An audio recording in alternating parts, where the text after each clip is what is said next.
Collège Tour. Collège Tour. Collège Tour. Les jeunes Congolais sont-ils politiquement actifs face aux enjeux sécuritaires? Quel rôle les jeunes ont à jouer aujourd'hui dans la démocratie face aux identités ethniques? Faut-il manifester, s'enrôler dans des groupes armés ou la société civile? Vous les jeunes, c'est votre opinion qui nous intéresse. Ces débats s'inscrivent dans le cadre du projet Paix au-delà de frontières et réalisé par la Bénévolencia Grand Lac.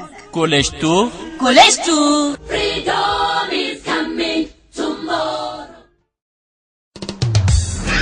Collège Tour. Collège Tour. Collège Tour. Les jeunes Congolais sont-ils politiquement actifs face aux enjeux sécuritaires? Quel rôle les jeunes ont à jouer aujourd'hui dans la démocratie face aux identités ethniques? Faut-il manifester, s'enrôler dans des groupes armés ou la société civile? Vous les jeunes, c'est votre opinion qui nous intéresse. Ces débats s'inscrivent dans le cadre du projet Paix au-delà de frontières et réalisé par la Bénévolencia Grand Lac. Collège Tour. Collège Tour. Freedom is coming tomorrow. Camarades, bonjour. Auditeurs des radios Pôle FM et UBFM, la RTNC, Virunga Business Radio et la RTNC, la télévision nationale, nous vous disons également bonjour. Chers camarades, nous sommes tous réunis ici, nous venons de différentes universités de Goma et de Gisenyi au Rwanda. Nous sommes réunis ici dans le cadre de l'émission Collège Tour. L'émission Collège Tour fait partie d'un programme sous-régional qui est appelé Peace Beyond Borders en anglais, mais en français nous disons la paix au-delà des frontières. Si vous voulez, vous pouvez aller même jusqu'en Swahili pour dire Amani Yakuvuka Mipaka. Alors nous vous souhaitons la bienvenue et vous, chers auditeurs qui nous suivez sur les antennes de toutes ces radios que nous venons de citer, nous vous disons également bonnes conditions d'écoute. Vous avez également la latitude de réagir dans cette émission en envoyant un SMS ou en appelant au 097 43 58 60 et 4 à la fin. Donc vous avez la latitude de pouvoir réagir ou d'écrire vos commentaires sur notre page Facebook Parlement régional virtuel. Donc je répète, Parlement régional virtuel. Vous pouvez commenter et nous donner vos avis par rapport à notre débat du jour. Aujourd'hui, avec les étudiants des différentes universités de Goma et de Gisenyi, nous allons discuter autour de l'avenir des jeunes face à la manipulation des identités ethniques. Alors, nous allons commencer par vous faire une petite introduction que c'est depuis les années 1980, le Nord Kivu a vu l'émergence des mutuelles ou des groupes de solidarité ethnique que nous connaissons même jusqu'à ce jour. Il y a notamment le groupe qui s'appelait Magrivi, qui représentait les Hutus. Après, il y a le Bushenge Hunde, qui existe encore jusqu'à ce jour, qui regroupe les Hunde. Il y a le Kianda, qui regroupe les Nande. Et il y avait aussi le groupe Umoja, je ne sais pas préciser si ce groupe continue d'exister, qui réunissait les Hutus et les Tutsis.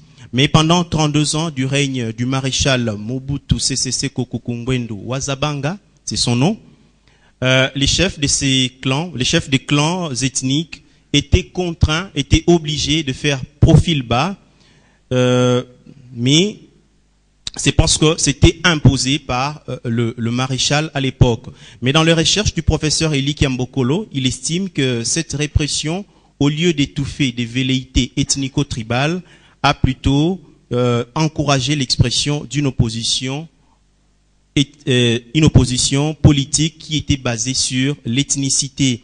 Mais en 1991 ou en 1991, pour les Belges, le gouvernement de Mobutu toujours a exacerbé les divisions communautaires en adoptant des stratégies appelées la géopolitique. Je suis sûr que parmi vous qui êtes les érudits, vous connaissez ce que c'est la géopolitique. Et c'est ce qui agit jusqu'à ce jour. Et cette géopolitique faisait marche arrière sur la tradition qui consistait à nommer aux plus hauts postes provinciaux des personnes extérieures à cette province. Ainsi, on verra à Goma un gouverneur qui s'appelait Jean-Pierre Kalumbo Mboho. C'est Mbogo, ça écrit, mais en Inde on dit Mboho. Et un vice-gouverneur, Jean Bamouicho, qui furent respectivement désignés parmi les communautés Nandé et Nyanga. Ça, c'est de l'histoire. Hein. Je vous mets dans le contexte.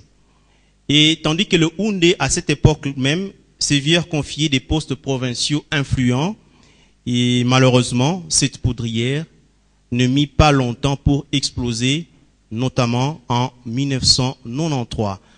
Actuellement, les divisions identitaires constituent 25% des causes des conflits dans la région des Grands Lacs.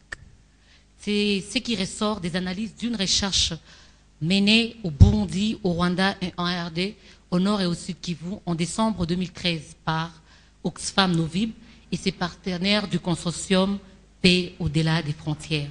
Les constats de plusieurs observateurs et plusieurs autres rapports d'organisations ayant mené une étude sur la question démontrent que la manipulation des identités ethniques est une des principales causes de la violence dans la région de Grand Lac. Nous nous souviendrons qu'en mars 2015, un groupe d'étudiants s'est livré à des affrontements à l'arme blanche. À l'occasion, un policier s'est vu ravir son arme à un homme fut tué. Officiellement, il a été rapporté que c'était une question d'indiscipline, mais plusieurs étudiants ont déclaré que c'était plutôt une bataille rangée entre les étudiants de la présumée communauté ethnique Hutu, proche d'une autorité, qui aurait été instrumentalisée pour contester le porte-parole des étudiants élus qui lui appartenait à la présumée communauté Nandé. Dans plusieurs institutions de la province, les élections des porte-parole d'étudiants se font, hélas, sur une base ethnique. Aussi, il se trouve que des étudiants savent qu'on ne peut devenir porte-parole d'étudiants que si l'on est adoubé par les responsables de son groupe ethnique et surtout si votre ethnie est majoritaire. Cette émission est produite, je le disais au début, dans le cadre du programme régional Paix au-delà de frontières ou Peace Beyond Borders, en Swahili Amani Yakuvuka Mipaka. C'est un programme qui vise à renforcer les capacités des communautés en leur donnant un espace d'expression sur les problèmes qui menacent la paix dans la région des Grands Lacs, mais aussi non seulement ils s'expriment, mais ces communautés proposent des pistes de solutions durables en nommant leurs propres responsabilités et engagements, et c'est ce qui fait la richesse de cette émission. Voilà pourquoi nous avons appelé la crème intellectuelle de la province du Nord Kivu. C'est dans cette perspective que les jeunes, vous, venus des différentes universités de Goma et de la ville voisine de Gisenyi, je vous signale qu'il y a certains étudiants qui nous sont venus de Gisenyi, au Rwanda, vous allez débattre tout à l'heure, autour du thème « L'avenir des jeunes face aux manipulations des identités ethniques ». Ce qui nous intéresse ici, c'est le rôle des jeunes autour de cette question. Et pour faciliter ces échanges, nous parlons depuis longtemps, mais nous ne nous sommes pas présentés. Moi, c'est David Kalenda Mukendi, et elle, c'est Clarisse Zindula Eka. Collège Tour. Collège Tour. Collège Tour. Quelles leçons doivent tirer les jeunes Congolais des récentes tueries à Béni emportant plusieurs personnes? Alors,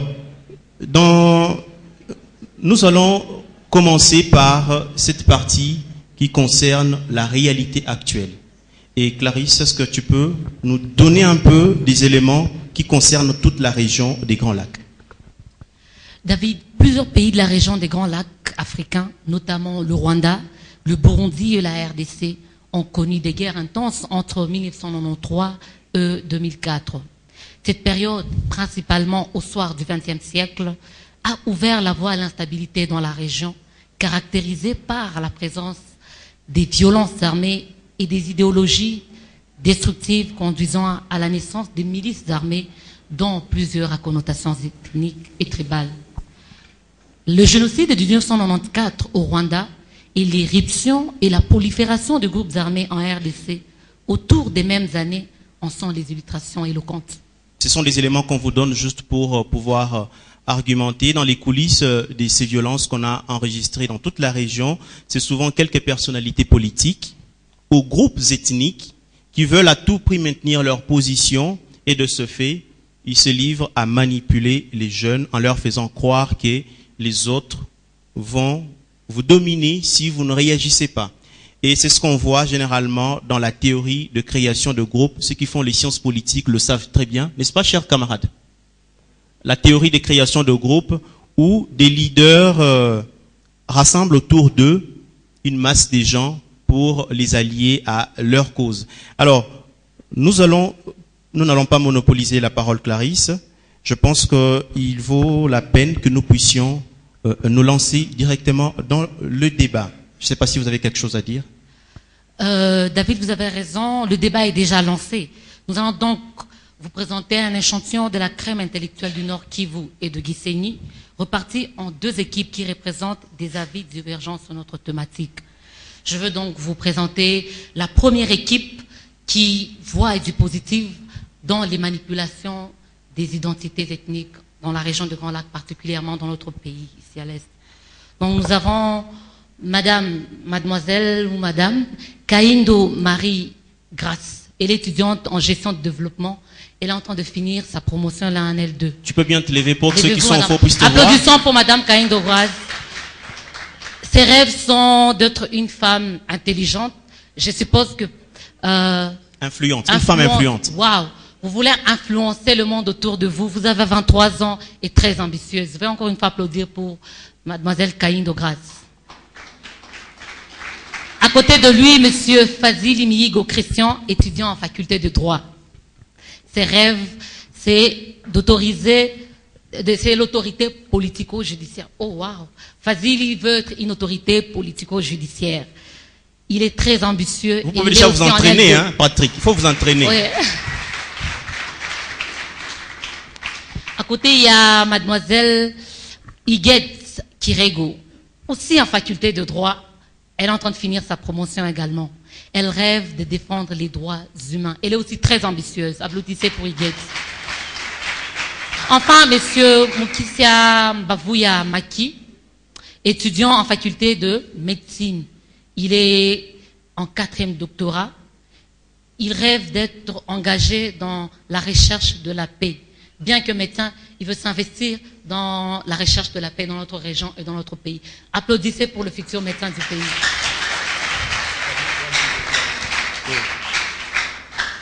Alors, il y a ceux-là, ils voient du positif dans les manipulations identitaires. Donc ça, c'est leur avis. Mais il y en a qui pensent autrement. C'est le groupe qui est de l'autre côté. Nous avons des dieux Caballo. Des dieux Caballo, je n'ai pas charcuté, je n'ai pas écorché votre nom, je pense. Voilà, des dieux Zabayo. Je suis désolé, il est étudiant en économie et en économie de gestion. Il a 21 ans et il est célibataire, donc pour les potentielles candidates. Visiblement, il a battu campagne avant. Pourquoi on applaudit avant que je ne dise d'applaudir? Alors, ses rêves, c'est d'être un leader. Est-ce qu'on peut applaudir pour ce futur leader? Il y a une bonne dame ou demoiselle, c'est à elle de préciser. C'est Lola Regina. Lola, bonjour. Lola, elle est étudiante en première année en comptabilité. Elle a 18 ans. Elle est aussi célibataire. Les célibataires, vous pouvez applaudir.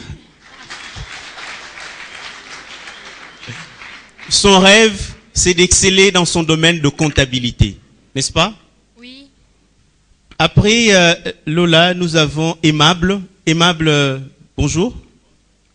Aimable est étudiant à l'ULK, l'Université libre de Kigali, extension de Gisenyi, je crois. Oui. Alors, il fait les finances. Il a 30 ans. Désolé pour les célibataires. Lui, il est marié. Et il rêve d'être aussi leader. Et le dernier du groupe, Aimable, tu peux t'asseoir. C'est Kibundila. Ok? Kibundila est étudiant en L2 droit. Il fait le droit privé. Il a 27 ans. Il est célibataire. Applaudissez les célibataires. Donc, ce qu'il veut être dans sa vie, c'est servir la voix de sans voix. Il rêve d'être porte-parole. Collège Tour. Collège Tour. Collège Tour. Ma première question, quels sont les facteurs majeurs qui sont à la base des manipulations des identités ethniques? Le facteur majeur, comme on le dit, moi je peux les classer à deux niveaux. Premièrement, ça serait le pouvoir. Parce que ce sont les politiciens, disons, les autorités politiques qui sont... Je m'esquisse, je ne voulais pas toucher le deuxième aspect acteur, mais quand je dis pouvoir, je vois déjà les autorités. Et en deuxième lieu... Je ne conteste pas ce que tu dis, mais je pose la question dans votre cadre à vous, dans vos milieux à vous, universitaires. Si c'est un milieu universitaire, je peux dire c'est toujours les autorités. Comme je l'ai dit, ils peuvent être des instruments. Ils essayent d'utiliser les étudiants rien que pour soutenir leurs objectifs, mais également leurs intérêts personnels. Deuxièmement, au niveau aussi de notre milieu académique, je dirais également c'est la promotion. Je vais être promis parce que si je me dis, bon, si tel n'est pas le cas, je ne serai pas aussi meilleur que ça. Et alors, on cherche toujours à promouvoir ceux qui sont de leur tribu, de ma tribu, disons. Si tel est de ma tribu, et lorsque je cherche à donner des intérêts ou des avantages, je regarderai d'abord son appartenance. Il appartient à quelle tribu? Voilà un peu ce que je peux dire à mon avis. C'est d'abord les autorités, mais également la promotion. Merci. Les amis de l'autre côté? Il y a d'abord l'appartenance dans telle ou telle autre communauté. Et ensuite, il y a les recherches de positionnement dans nos milieux universitaires. C'est ce qu'on a pu trouver. Mais est-ce que l'appartenance, chacun de nous ici appartient à une communauté, mais est-ce que c'est là qui peut être le facteur qui favorise la manipulation des identités? Bon, en fait, le fait d'abord d'appartenir à une communauté donne la base de la soutenir. Et donc, tu ne peux pas appartenir dans telle ou telle autre communauté sans pour autant la soutenir. De l'autre côté, vous avez aussi la latitude d'agir. Je vous ai dit ça au début. S'il y a un baladeur dans la salle, on peut donner la parole au monsieur qui est là au fond. Dans un, nous avons d'abord le fait d'appartenir à une ethnie quelconque ou d'avoir une ambition de faire la politique dans le futur pousse les gens déjà à commencer par la manipulation d'un tuteur. Dans quel sens je dis ça? Quelqu'un qui veut faire la politique et se dit, si une fois je suis porte-parole dans une ou telle autre institution, tous les politiciens voudront passer par moi pour manipuler les étudiants pour avoir des voix lors des élections ou pour faire passer en avant leurs propres intérêts d'avoir tel ou tel autre poste partant de leurs idéologies. Mais aussi, je vais parler d'une autre chose. Ces étudiants qui se regroupent aujourd'hui pour se faire soutenir par quelqu'un de leur communauté. Nous sommes ici, mais nous voudrions peut-être avoir quelque chose demain. Peut-être un soutien dans notre université, dans nos affaires propres, dans nos propres intérêts. Il faudrait que nous soyons chez quelqu'un qui appartient à notre communauté afin qu'il puisse nous assister. Et donc, mesdames et messieurs, c'est ce que je trouve comme à la base des manipulations politiques. Merci.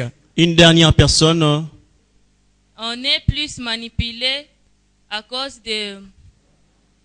Nous sommes dans les niveaux universitaires, je dirais les manques d'emploi. Mais aussi, pas le manque d'emploi, je dirais c'est manque d'information parce que lorsque quelqu'un est informé, il ne va pas se laisser manipuler n'importe comment. Alors, les amis qui êtes contre, qu'est-ce que vous avez contre que les gens d'une même communauté se retrouvent ensemble et partagent leurs valeurs culturelles, comme a dit votre consoeur ou votre camarade en face? Nous sommes parfaitement contre les regroupements ethniques ou les regroupements communautaires ethniques. Parce que tout simplement, lorsque les communautés arrivent à faire des regroupements, d'abord sous le plan visuel, d'autres communautés vont s'en aller à se faire d'abord des illusions, à se demander qu'est-ce que ces communautés sont en train de planifier. Ils sont en train de parler sur quoi? Est-ce que ce sont des projets qui peuvent amener à porter le développement? Ce ne sont pas des procès d'intention là. Des valeurs culturelles que les communautés ethniques se réunissent. Alors pourquoi vous leur faites un procès d'intention? Je pense que nous devrions comprendre les contextes actuels. On doit analyser et voir et comprendre est-ce que ces regroupements sont à des finalités ou ces regroupements se font pour défendre des valeurs culturelles. C'est pas ce qui s'observe actuellement. Mais c'est par contre pour s'aimer des planifications de division et des planifications de haine contre d'autres appartenances ethniques. D'abord, quand je crois d'autres auront à dire là-dessus, mais moi j'ai dit que avec le contexte actuel, ce n'est pas pour de fins de partage de valeurs de culture, mais c'est pour le partage d'autres fins qui ne sont pas à la portée de toute la communauté. Merci. Voilà, je vois que vous généralisez, mais je vois également des réactions derrière vous. Vous êtes un étudiant qui est venu du Rwanda. Bienvenue. Oui. Moi, je trouve ça comme un problème. Parce que si je suis avec un frère de mon tribu, celui qui est à côté de toute façon sera un peu gêné. Il va penser que... Bon, mais de la même façon, si tu es avec quelqu'un de ta tribu, celui qui est quelqu'un qui n'est pas de ta tribu, lorsque tu seras avec quelqu'un d'autre, ton frère de la tribu va penser que tu commences à trahir. Oui. Il y a un problème si nous sommes manipulés quelque part. Si quelqu'un veut se retrouver dans le régime, instrumentalise sa communauté. Quelque part, là, il peut y avoir un problème. Ce qui a entraîné l'aggravement des choses dans le génocide du Rwanda, en fait, c'est ça. Puisque l'ethnie des Tutsis se met à côté et l'ethnie des Hutus se met à côté. Il dit que moi je suis Tutsi, l'autre dit que je suis Hutu. Ça a créé un conflit extrêmement grave. C'est pourquoi moi aussi je suis contre qu'il ne faut pas se mettre ensemble en disant que nous sommes réunis comme une communauté. Nous pensons que le problème a commencé quand il y avait les Tutsis et les Hutus. Les uns se mettraient contre les autres à propos seulement des groupes, on formait des groupes. Mais si une fois nous partons en faisant des groupes, des ethnies, des communautés, le Congo, le Rwanda, le Burundi n'iront nulle part. Parce que si moi je m'étais seulement avec un Hutu, il est de mon tribu, et un Tutsi qui est à côté, qu'est-ce qu'il pensera de nous? Vous accusez déjà les politiciens. Mais or, dans les universités, il y a les étudiants ressortissants d'eux. C'est là que je vais. C'est là que je vais. Voilà. D'accord. Ce sont des faibles, les étudiants faibles, qui disent qu'ils sont minimisés, qui disent qu'il y a du tribalisme dans les institutions. Prenons l'exemple de mon institution, l'IEC. On dit qu'il y a un conflit entre les Hutus et les Nandés. Pourtant, c'est faux et archi faux. En aucun jour, vous ne verrez un étudiant Hutu en train de se battre avec un Rwandais, disons un Hutu, un Nandais et un Hutu. Pourtant, lorsqu'il y a un conflit de deux chefs, on caractérise ces conflits, on donne ces conflits à une connotation ethnique. Collège Tour. Collège Tour. Collège Tour. Quelles leçons doivent tirer les jeunes Congolais des récentes tueries à Béni emportant plusieurs personnes? Pourquoi vous estimez que c'est bon que les communautés ethniques se réunissent, qui tiennent des réunions et qui sont ensemble sans les autres? Ouais, moi parce que le fait que les gens se réunissent, bon, en fait, si ces gens se réunissent et que ça ne laisse personne, pour moi, c'est pas un problème. Mais aussi, je dis cela, c'est parce que si les gens se réunissent, c'est pour des objectifs quelconques. Et que si ces objectifs seront vraiment, en fait, à l'avantage de tout le monde. Je peux prendre juste un... Mais c'est d'abord à l'avantage de cette communauté-là, n'est-ce pas? Oui, parce que tout intérêt commence par soi-même d'abord, et puis ça compte tout le monde. On a le droit de se réunir et personne ne peut nous en empêcher. Mais il faut savoir déterminer les motivations. Qu'est-ce qui nous motive? Je vais donner un exemple. Chez nous, à l'UPGL, on a les Kianda. Les Nandés se réunissent, on discute de nos questions, de ce qui nous concerne. Que les autres ne doivent pas savoir. Bien sûr. On discute de la tradition, de ce que nous sommes, chers amis, de ce que nous sommes. Si quand on s'est réunis, on parle dans notre langue maternelle. On s'est pourquoi est-ce qu'on parle dans notre langue maternelle? Parce qu'on s'est réunis, donc c'est la tradition, donc on s'est réunis entre nous. Et quand on s'est réunis entre nous, on doit parler dans notre langue. Pourquoi on parle dans notre langue? Parce que quand nous sommes en ville, les gens parlent le français, les gens parlent les swahili. On n'a pas le temps d'apprendre. Ça nous permet aussi d'apprendre notre langue. J'ai fait les droits. C'est à l'article 25 de la Constitution qui dit la liberté des réunions pacifiques et sans armes est garantie sous réserve du respect de la loi, de l'ordre public et des bonnes mœurs. Alors, moi, à me limiter seulement à la Constitution qui est la loi des lois, je ne trouve pas un problème pour une communauté de se réunir. Mais tout dépend de l'intention. Je vais d'abord me rapporter à vos propres mots. Vous avez dit, toutes les communautés ethniques se réunissent, doivent se réunir, c'est leur droit. Merci. Je suis pour l'article 25. On a dit de réunions pacifiques. Pourtant, quand les Kiranda se réunissent, c'est pour l'intérêt de Nandé. Quand on dit par exemple, telle personne, prenons l'exemple, si j'ai dit David Kambale. David Kambale a quoi? David Kambale a des entreprises. David Kambale... Patiente un tout petit peu. Les amis, s'il vous plaît, soyons tolérants. Chacun d'entre nous aura le temps de parler, ou chaque partie du moins. Quand on dit par exemple, prenons le cas que David est Nandé. On va dire David Kambale a des entreprises, a des magasins, autre chose. Et David, j'ai 3 neveux qui doivent travailler pour toi. Et on ne va plus voir si ces neveux ou ces enfants sont capables, ont la capacité de travailler pour toi, mais juste parce que ce sont des Nandés, ils travailleront pour toi. Et pendant ces temps-là, il y a des Hundés, il y a des Hutus qui sont compétents à travailler pour toi, mais ne pourront pas accéder à ces boulots. Et on a dit ici que non à la stigmatisation. Mais quand ces gens se réunissent, nous allons prendre les cas de Hutu et de Tutsi. Tout commence par là. Et j'appuie en disant, lorsque tu plantes une épine, quand elle poussera, elle te piquera. Tout commence par des petites réunions non pacifiques. Et nous ne pouvons pas appuyer ce genre de réunions tant que nous ne savons...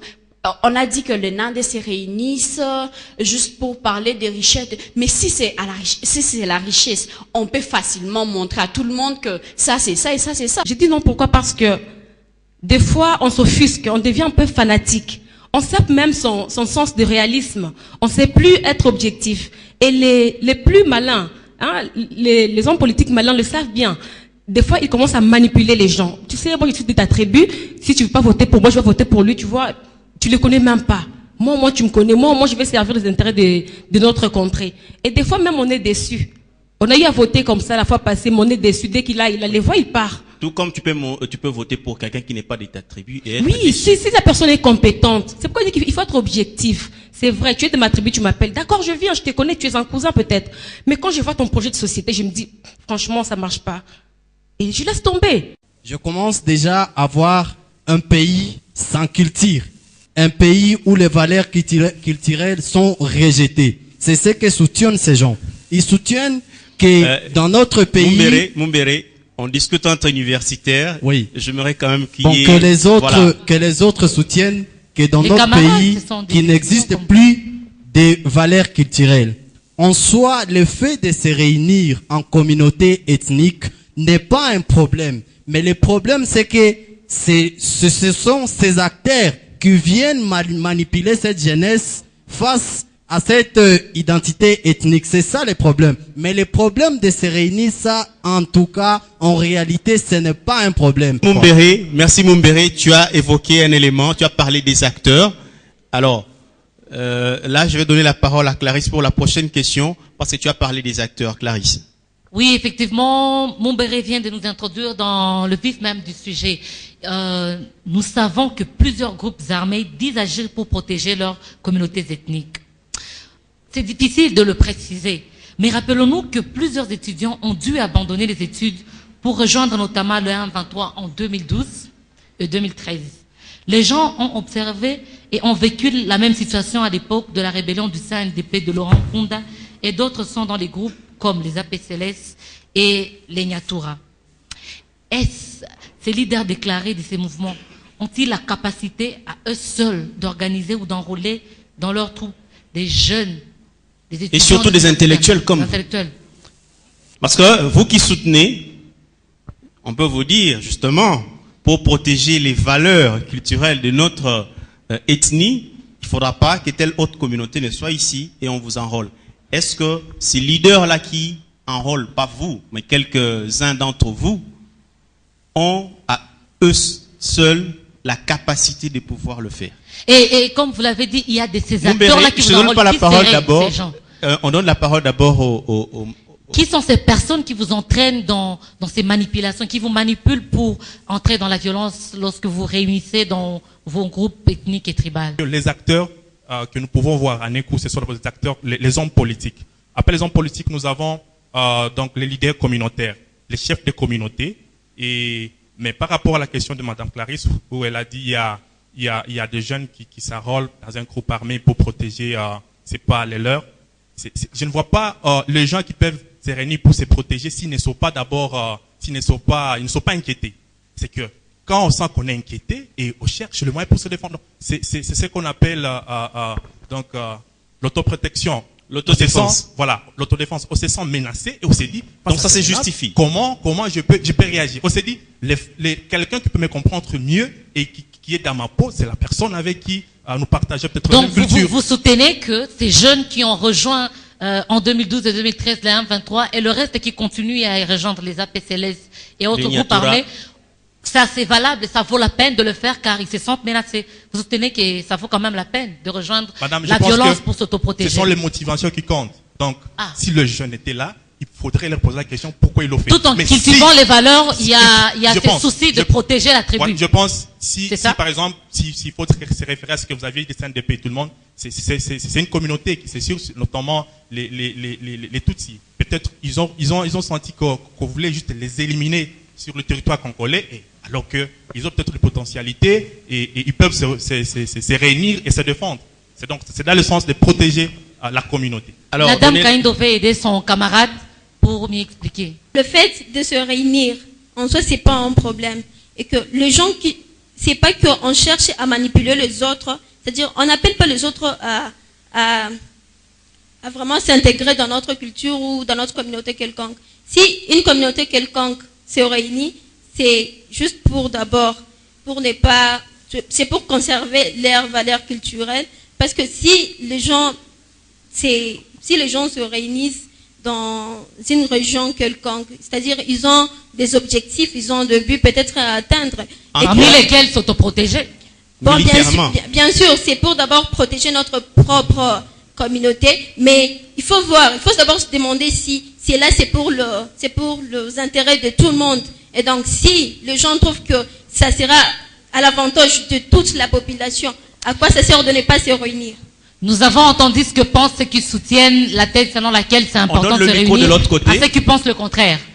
La question c'est de savoir, est-ce que ces leaders déclarés, à eux seuls, ils ont la capacité de mobiliser des intellectuels comme vous pour adhérer à des mouvements armés? Là, je peux dire que les leaders en question sont incapables parce que si je vise bien leurs objectifs, ils eux-mêmes visent des objectifs personnels. Mais ils réussissent quand même à vous enrôler. Alors, on donne la parole, les amis dans la salle, aidez-nous à donner la parole à ceux qui sont dans la salle.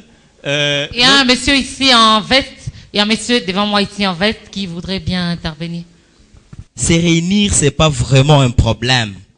Si plutôt on pouvait dire ou sensibiliser les étudiants quand ils se réunissent de ne plus accepter l'influence extérieure pour venir le manipuler. Dans le sens de dire que nous sommes étudiants, nous ne sommes pas des politiciens. S'il faut le faire, allez le faire ailleurs. Si on peut se rencontrer au quartier pour me dire que je dois voter pour toi, comme tu as trouvé que je suis membre de votre ethnie ou communauté, là ça va. D'abord, ceux qui sont manipulables, ce sont ceux qui manipulent. Qui est-ce qui manipule? Ce sont ces leaders des mouvements rebelles qui se disent nous sommes là pour protéger notre tribu. Pourtant, en vrai dire, ils ne protègent pas leur tribu, bien au contraire, ils sont dans leur territoire. Ceux qui habitent leur territoire, ce sont les personnes de leur tribu s'il te plaît, qui meurent. S'il te plaît. Tu sais très bien que les leaders déclarés ne sont pas forcément les leaders réels, n'est-ce pas? Est-ce que, je donne un exemple, un chef rebelle qui n'a pas ta formation, comment peut-il arriver à te mobiliser, toi, un intellectuel de ta trempe? D'accord. D'abord, c'était à cause du pouvoir. Le gouvernement a mal habitué les mouvements rebelles. Lorsque vous intégrez un mouvement rebelle, directement là, vous êtes sûr que je vais sortir de la forêt étant colonel, général, en étant ministre ou encore quelle autre fonction. Ça, c'est le premier point. En deuxième lieu, il y a l'immunité. Lui, il va croire et le gouvernement va le promettre. Vous n'allez même pas faire face à la justice. Quelle est notre attitude, nous, étudiants? Quelle est notre attitude lorsque nous sommes sollicités, mais que nous comprenons? Alors, je veux que nous puissions donner la parole à ceux qui sont là au fond, parce qu'ils ont l'impression que nous les avons abandonnés. Au milieu. Voilà, celui qui est au fond, juste en face de nous. Moi, personnellement, si j'étais étudiant et que je voyais qu'une autorité, par exemple, que ce soit une autorité administrative, que ce soit une autorité politique, vient me manipuler dans cet angle, je pourrais toutefois mettre à l'écart cette manipulation, parce que tout cela commence par ces différentes réunifications. Nous devons lutter contre tous ces problèmes, tous ces manipulateurs. Si du moins tu vois de telles tentations, tu dois d'abord penser, tu dois être clairvoyant, tu dois penser au-delà. Mais qu'est-ce qu'il cherche? Pourquoi il veut ça? Pourquoi il veut ceci, tout ça? Collège Tour. Collège Tour. Collège Tour. Quelles leçons doivent tirer les jeunes Congolais des récentes tueries à Béni emportant plusieurs personnes? Nous avons entendu quelle est notre réaction, le rôle que nous jouons en tant qu'étudiants dans cette situation qui est pourtant une réalité dans notre ville et dans la région. Maintenant, il va nous falloir réfléchir par rapport à notre rêve face à cela. Comment nous nous projetons dans l'avenir vu la situation que nous traversons? Et pour ce faire, David, je crois que nous allons devoir inviter, n'est-ce pas, deux jeunes qui ont essayé d'évoluer tout en vivant, ils ont traversé les mêmes situations que nous traversons aujourd'hui. Et avec eux, nous allons essayer de réfléchir ensemble comment est-ce qu'on peut faire face à la situation tout en planifiant son avenir. Les amis, nous allons appeler Foïbe Kahambu. Foïbe, vous êtes dans la salle? Je vous entends déjà crier. Hein? Je crois que l'autre.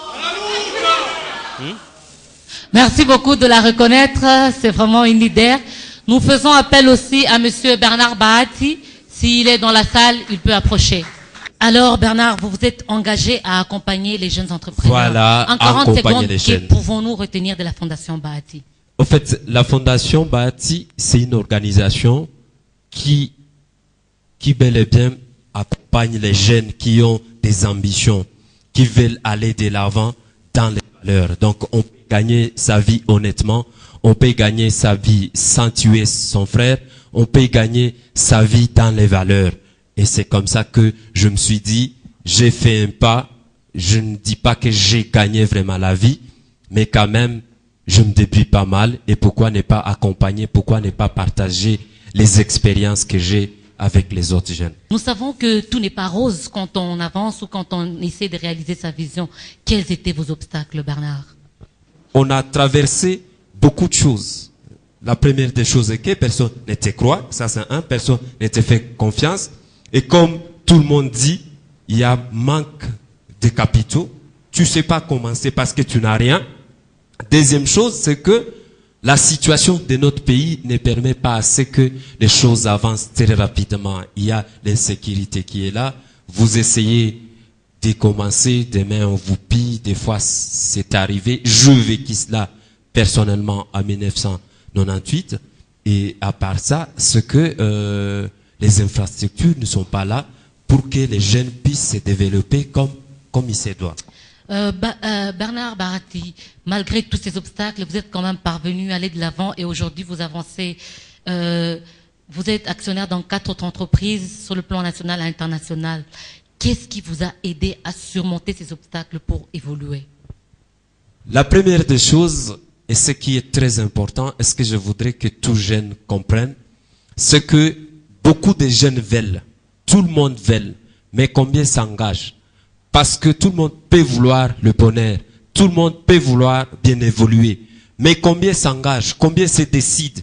Parce que je peux vouloir changer la vie, je peux vouloir bien évoluer, comme tout le monde ici, mais combien tapent sous la table et se disent, je m'engage, depuis aujourd'hui je vais travailler pour mon bien-être et je ne laisserai personne, et alors personne m'amener loin de mes rêves.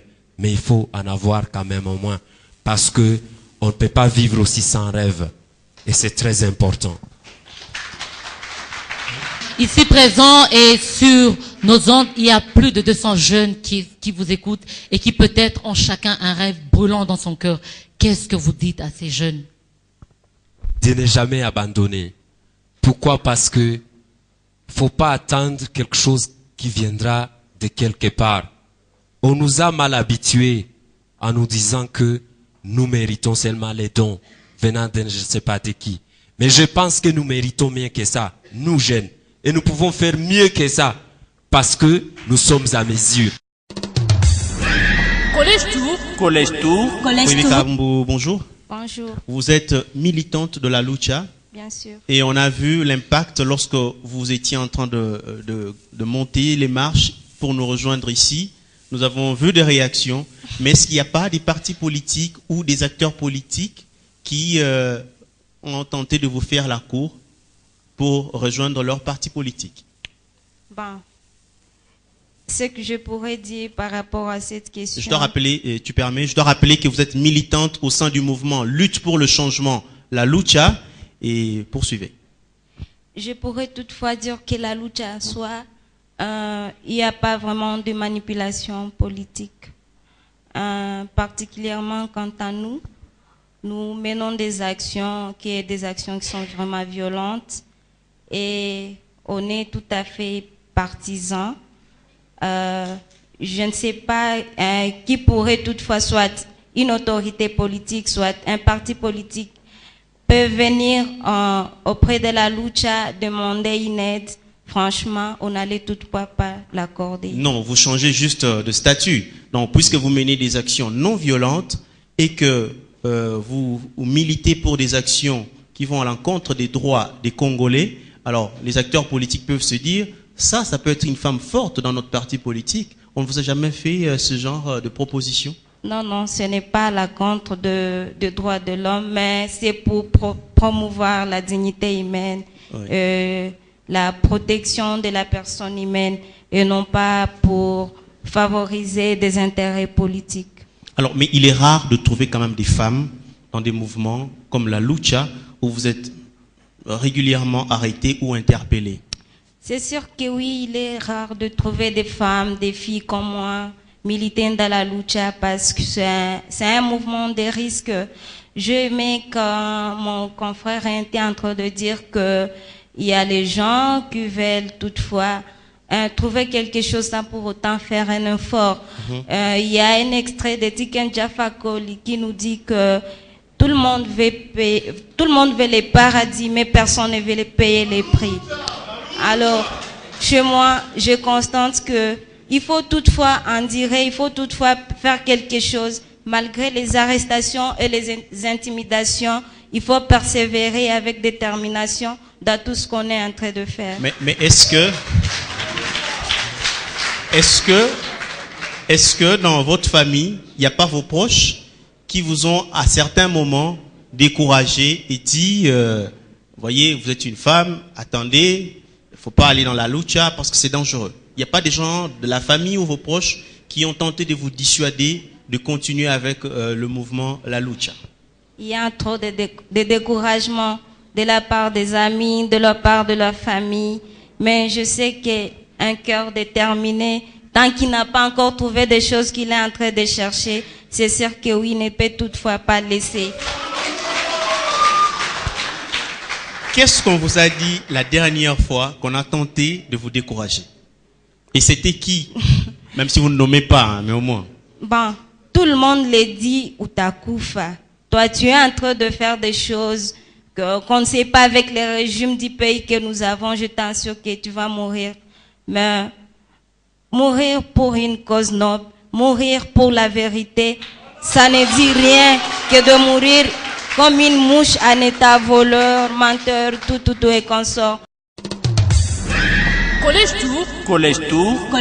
Nous pensons que il est temps pour nous avons dit que par rapport à ces expériences, nous devrions réfléchir ensemble et apporter de points de vue sur comment nous nous voyons dans le futur. Est-ce pour évoluer, ça vaut vraiment la peine d'utiliser la violence ou de rejoindre des forces illégales qui déstabilisent le pays? Comment pensons-nous aller au-delà de la situation tout en rêvant de palper notre avenir? Donc la question, je vais préciser la question de Clarisse, ou je vais plutôt compléter.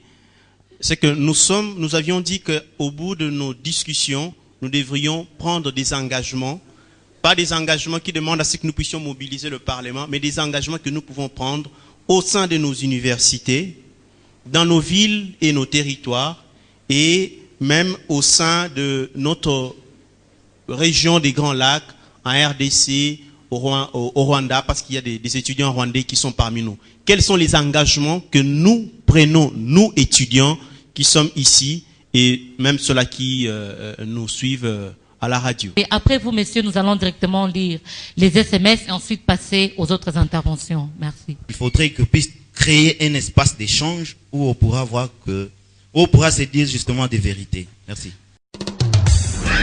Collège Tour. Collège Tour. Collège Tour. Jado qui fait un SMS à partir de Kichanga, il dit en Swahili, wale vijana wanaweza ingia jeshini wakiendelea kujiunga kikabila. Armand Bahozi pense de sa part que le facteur qui favorise les manipulations ethniques est la pauvreté, dans le sens que quelques communautés profitent de cette situation pour proposer un plan Marshall afin que quand la personne considérée comme pauvre se sent retrouvée et cède à ces manipulations en adhérant directement à leurs origines destructives, chose que lui, Armand, décourage avec force. Chers camarades, n'appuyons pas les groupes ethniques dans le milieu universitaire, car cela divise les gens et crée des conflits entre nous. Elle, c'est Victoria. L'identité, comme toute identité, mérite juste d'être mise en cohérence avec les autres identités en modérant leurs potentiels exclusionnistes et violents. Et un dernier SMS dit ceci: ce que les étudiants doivent savoir, c'est que toute approche n'est pas une manipulation. À mon avis, si quelqu'un veut me manipuler pour une bonne cause, comme celle de se réunir avec ma communauté pour chasser les autorités qui ne veulent pas quitter le pouvoir, je le ferai, et au moins je sais que c'est pour un intérêt de tous les Congolais. Nous étudiants rwandais, nous étudiants congolais, nous nous engageons à quoi pour ne plus nous retrouver manipulés sur fond de nos études? Les valeurs culturelles, nous les apprenons dans nos familles, et lorsque nous allons aux universités, c'est pour apprendre des autres, apprendre des valeurs culturelles des autres tribus, afin que, en avançant ensemble, nous arrivions à un moment où nous oublions même que nous sommes différents.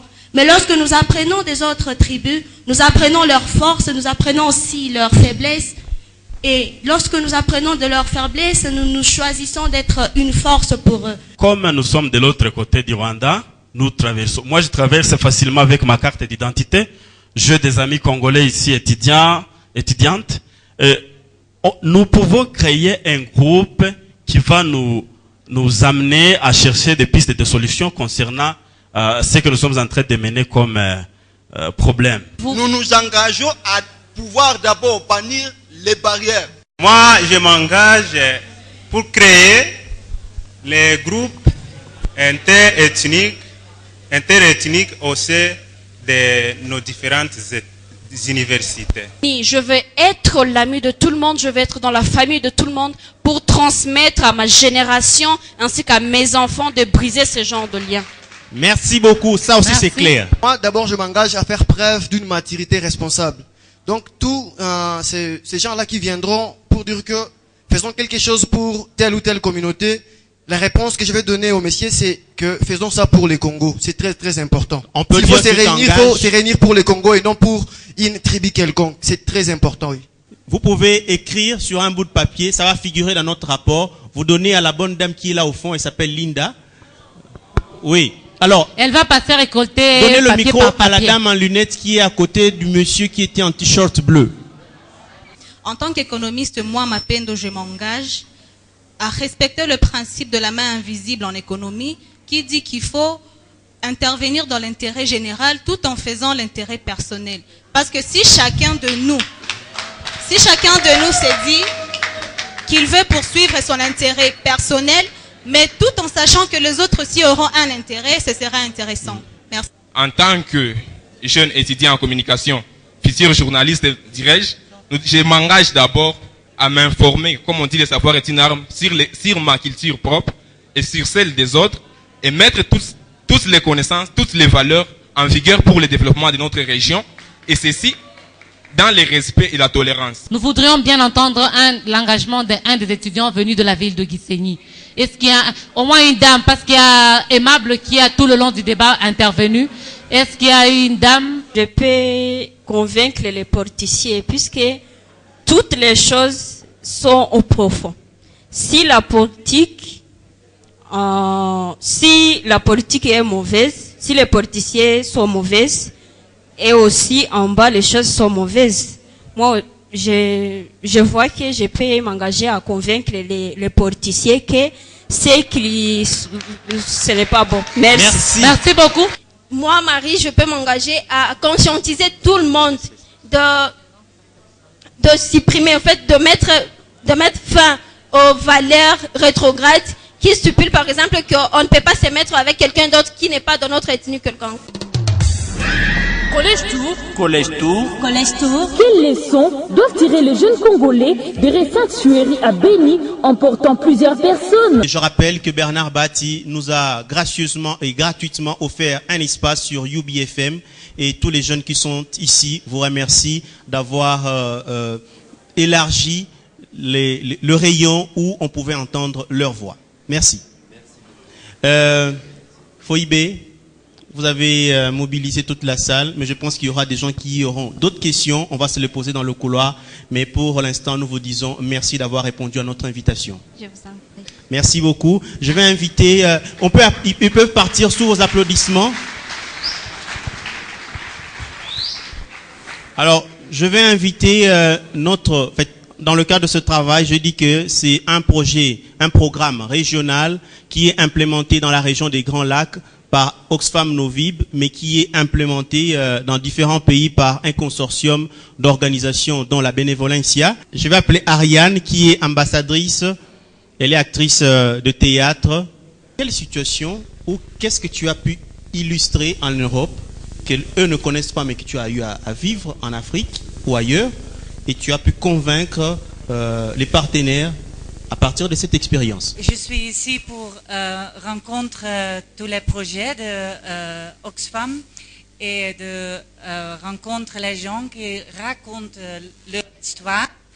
Et moi, je peux en Hollande, à la télévision et radio, raconter les histoires. Et c'est important que les gens en Hollande comprennent et connaissent votre histoire, parce que les médias ne toujours écrivent tout. C'est ça.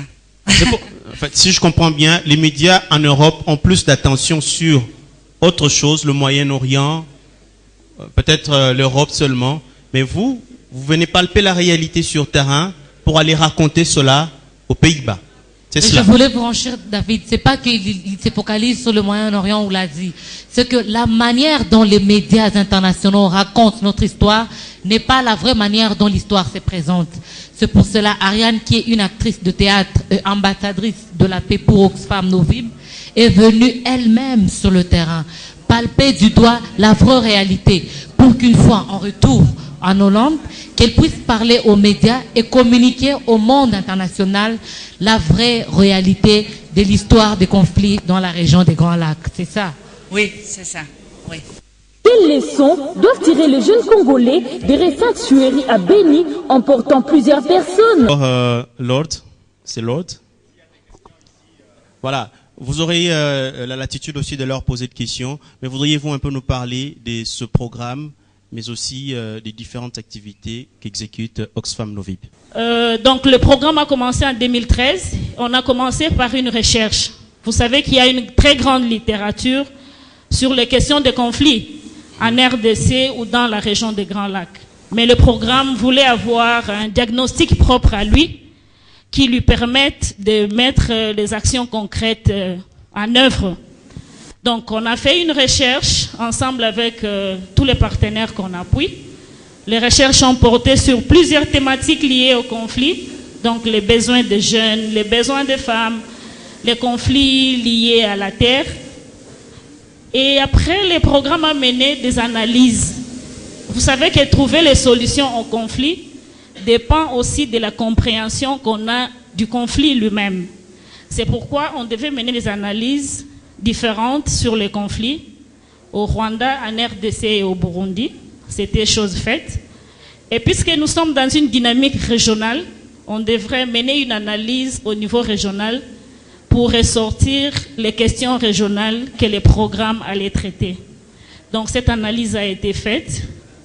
Et l'étape suivante maintenant était vraiment de préparer la feuille de route régionale vers la paix.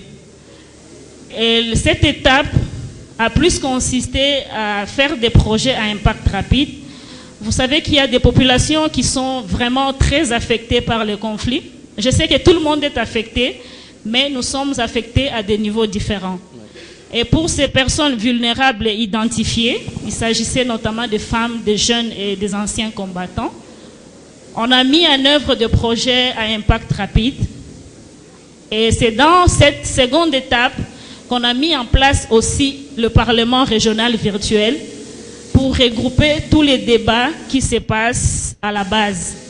Donc nous menons les débats à la base avec l'aide des jeunes et d'autres personnes matures qu'on a formées, qu'on appelle artisans de paix, qui essayent d'organiser les dialogues communautaires. Et les dialogues communautaires sont amenés au niveau du Parlement régional virtuel, comme ce que vous venez de faire. Et après, ces débats sont transmis à ce que nous appelons la table ronde. Parce que vous savez, comme nous sommes dans une thématique sensible, on parle des engagements, on parle des groupes rebelles, on parle des conflits. Nous devons avoir l'engagement des différents intervenants, que ce soit au niveau politique, que ce soit au niveau des autres organisations régionales comme CPGL, CIRGL. Donc la table ronde réunit les décideurs de tous les 3 pays pour discuter. On leur rend compte de ce que les communautés pensent des questions de la sécurité, de l'identité. Donc toutes les questions sur lesquelles vous venez de discuter sont les questions qui sont débattues au Parlement régional virtuel par les ressortissants de 3 pays et qui sont amenés à la table ronde. Merci beaucoup, Laure. Edith, comment vous avez trouvé le débat? Comment vous avez trouvé ces intellectuels de la province du Nord Kivu, mais aussi du Rwanda? Oui. Moi, je suis depuis 2012, je suis ici dans ce pays. Et je suis toujours impressionnée par vous jeunes. Parce que vous avez une force énorme, vous êtes intellectuels, et aussi, je trouve, dans cette région, on a envie de travailler et on a envie de s'impliquer dans tous les problèmes qui existent dans ce pays. Donc pour moi, c'était vraiment, je vous remercie beaucoup que j'étais ici aujourd'hui, et c'était vraiment un honneur que je pouvais être, j'étais derrière là-bas, j'ai suivi le débat, et c'était vraiment un honneur de suivre ce débat. Applaudissez pour vous-même. Pour vous. Je pense que pour aujourd'hui, à moins qu'il y ait quelque chose à ajouter, on peut s'arrêter là.